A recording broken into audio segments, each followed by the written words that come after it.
Video देखने वाले सभी दोस्तों को नमस्ते।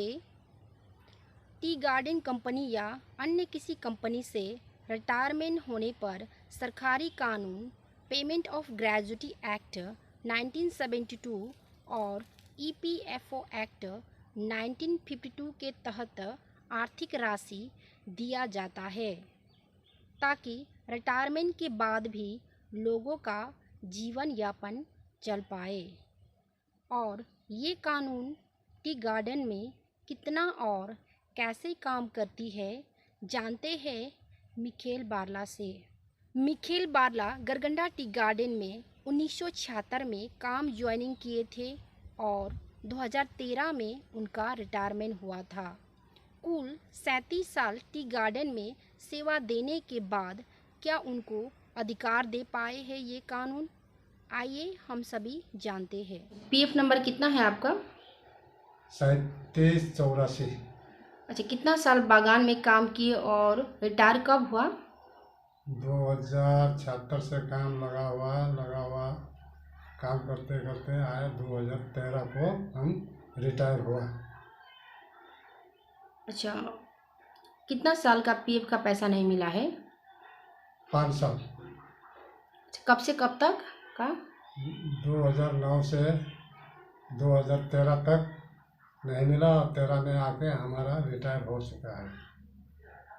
अच्छा, और आपको कितना पैसा मिलना चाहिए? अनुमान 50-60 हज़ार मिलना चाहिए। अच्छा, इसके लिए अब तक आपने क्या क्या प्रयास किया है? हम पहले मैनेजर से भी कुछ प्रयास नहीं किया है, हमारा पीएफ बाबू से भी प्रयास नहीं किया है, लेकिन अभी हम लोग सुने हैं कि पश्चिम बंगाल चाय मजदूर द्वारा काम जब फॉर्म फिलअप करने के लिए काम किया है, कर रहा है, हम लोग को मालूम चला तो हम लोग भी कोशिश किया है और हमारा अपना डॉक्यूमेंट हम लोग दिए हुए हैं। अच्छा, क्या क्या डॉक्यूमेंट जमा किए हैं आप? हम डॉक्यूमेंट जमा किया है रिटायरमेंट चिट्ठा, आधार कार्ड, पासबुक, पीएफ नंबर, ये सब हम लोग अपना डॉक्यूमेंट जमा दिए हैं।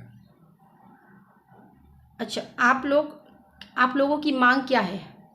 हम लोगों का मांग ये है, हम लोग को जो बहुत से ऐसे रिटायर हो चुके हैं 2009 से 10 से 11 से 12 से और अभी तक होते ही है, पर भी हम लोगों को अभी हम लोगों का जो अधिकार जो है पाने का बकाया रुपया जो है वो पैसा हम लोगों को जल्द से जल्द मिलना चाहिए। रिटायरमेंट होकर अब 10 साल हो चुके हैं मगर पीएफ का बकाया राशि अब तक नहीं मिला है। इसी तरह अलीपुर और जलपाईगुड़ी डिस्ट्रिक्ट के अंदर 11 ऐसे टी गार्डन है जिसमें काम से रिटायरमेंट हो चुके 190 वर्कर्स है जिनको पीएफ का बकाया राशि अब तक नहीं मिला है। ये तो सिर्फ अलीपुर और जलपाईगुड़ी डिस्ट्रिक्ट के अंदर 11 टी गार्डन की बात है। समस्या बड़ा है और इसे समाधान करने के लिए बार बार सरकारी अधिकारियों से मिलना, आवेदन पत्र देना चलते रहता है। अलीपुर और जलपाईगुड़ी डिस्ट्रिक्ट में 29 ऐसे चाय बागान है जिसमें काम करने वाले चाय मजदूरों का पीएफ संबंधित बहुत सारी समस्याएं हैं। इस बारे में पश्चिम बंगाल चाय मजदूर समिति एक ट्रेड यूनियन है जो चाय मजदूरों के अधिकार के लिए काम करती है।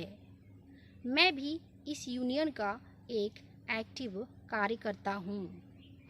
अच्छा, पीएफ को मुद्दों को लेकर अब क्या कार्रवाई होगी?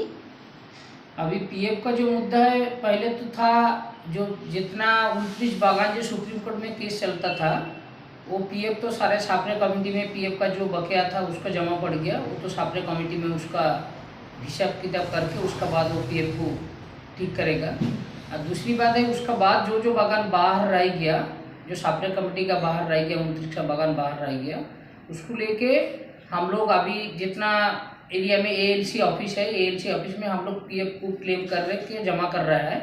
उसका बाद उसका हियरिंग करके हियरिंग में कोई निर्णय नहीं होगा तो हम लोग उसको जाके कोर्ट में जाएंगे। अच्छा, कब तक रिटायर वर्करों को पीएफ का बाकी पैसा मिलेगा? छापरे कमेटी तो अगस्त में हम लोग को रिपोर्ट देना है। अभी क्या होगा हम लोग को पता नहीं है। अगस्त में रिपोर्ट सबमिट करना है कोर्ट में। तो रिपोर्ट सबमिट करने के बाद उसका बाद रुपया मिलना शुरू करेगा शायद हम लोग का जो मांग है। और जिसका 29 बागान का बाहर जो बागान है वो बागान का हम लोग जो पीएफ है वो अभी पीएफ का जो क्लेम हम लोग एएलसी को जमा करके उसके बाद एएलसी के साथ बात करके उसका हियरिंग बुला रहा है। तो हियरिंग होने के बाद जो ऑर्डर आएगा उसका बाद उसका ऊपर ही निर्भर करेगा कितना जल्दी आदमी को रुपये मिलना है। अच्छा, इस बारे में संगठन की अगली रणनीति क्या रहेगी? संगठन का जो रणनीति है हम लोग पीएफ का जो ऑर्डर का अनुयायी रुपया नहीं मिलेगा तो ऑर्डर को लेके हम लोग कोर्ट में जाएंगे। 28 अगस्त को पश्चिम बंगाल चाय मजदूर समिति द्वारा जलपाईगुड़ी रीजनल पीएफ कमिश्नर को आवेदन पत्र दिया गया था।